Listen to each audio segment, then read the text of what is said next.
What's up, GG gang? Happy Wednesday from another long weekend. I hope everyone's doing well. The morning drive videos are back as I try to make my way through rush hour traffic. And let's talk Tesla. Tesla up another 2.5% today as we talk. Tesla continues to soar on the backs of seemingly just macro news, right? Yesterday, we got, or Sunday or Monday, whatever the last day of the long weekend was here, we got some pricing update from Tesla China. Prices continue to marginally go up, so the market seems to like that.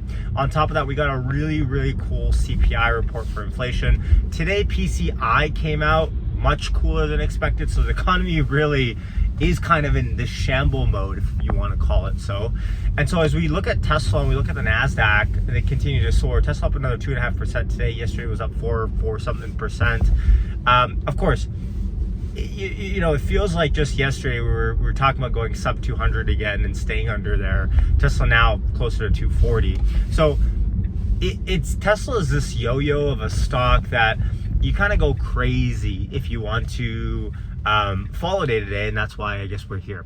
Now, I titled this video a little bit about FSD, right?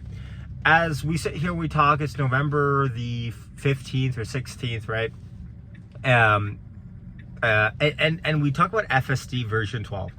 We talk about FSD version 12 not being the actually beta at all, and actually being a full-on release. You know, we have yet to hear much other than Elon saying FSD version 12 will be out in 2 weeks.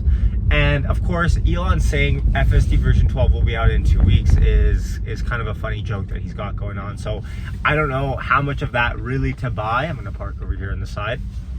I'm really not sure how much of that we wanna place any weight into, to be quite honest. So it's this funny point of time that we're in where we got a month and a half to the end of the year. Elon has said numerous times that he's very confident that version 12 will be out by the end of the year. Robotaxis will be out.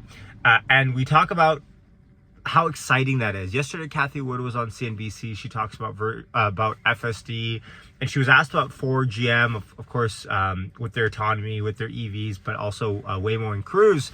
And Waymo and Cruise really losing it when it comes to pretty much their whole business model at the moment.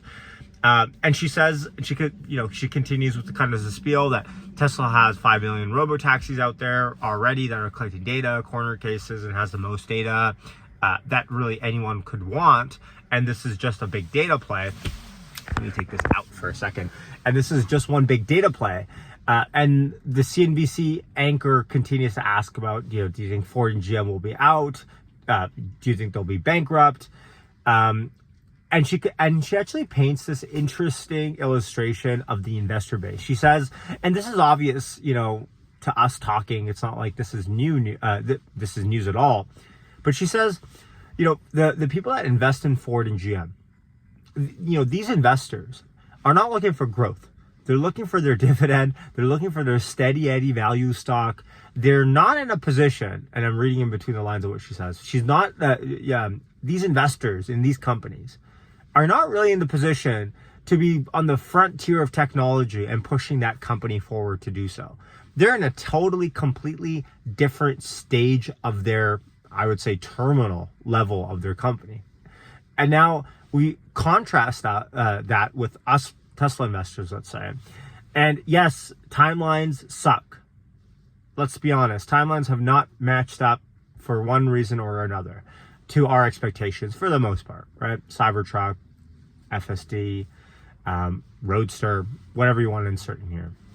But the appetite that we have as Tesla investors to push through those ugly timelines is not the same appetite, I would argue, that Ford and GM investors would have.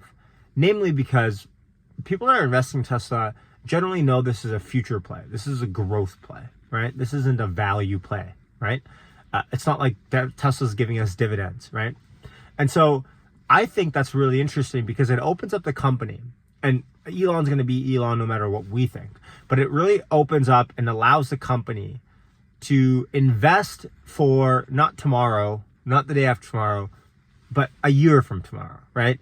And I think that's super interesting because when we talk about FSD, a question that was asked to me on Sunday's live stream, by the way, Sunday live streams, hit like and subscribe for that, was Yash, FSD timeline, like where are we with that? And I generally went on this spiel of, I agree, FSD timeline, I'm not set on this end of this year like everyone else is. But even if it takes 5 years, 6 years, 7 years from today as we talk, solving full self-driving autonomy is so monumental that the 5 or 6, 7 year delay, whatever you want to call it, 2030 beyond, whatever it might be, is so inconsequential in respect to the magnitude of the effect of FSD. If we can live in a world where autonomy is auto autonomy is fully solved, all edge cases for the most part, maybe 0.00001% of edge cases, and we live in a world where people don't have to drive anymore, last minute delivery or last mile delivery, semi transportation.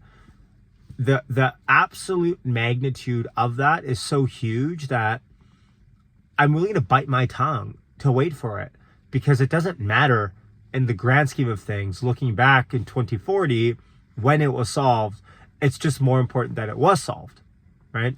And so all that to say is, I want to know your timeline for FSD in the comments. It seems like from the live stream, I don't want to bias you. So think about your timeline right now, throw it in the comments. And as I do that, don't let me bias you. But it seems like everyone in the comments, from like the median answer was middle of next year. And so I ask you that, what is your FSD timeline as you sit here? And I guess the FSD timeline, I should even probably clarify that. I mean the first robotaxi fleet out there, operating fleet. Like how Waymo and Cruise were operating out there, albeit it turns out they were operating with human assistance, 2 humans or something for every car out there. Forget about that. Let's say first robotaxi fleet, and Tesla could geo-limit it or have certain hours a day. Not that they want to probably, but even if they do that, but if it's fully autonomous, that's what I'm talking about.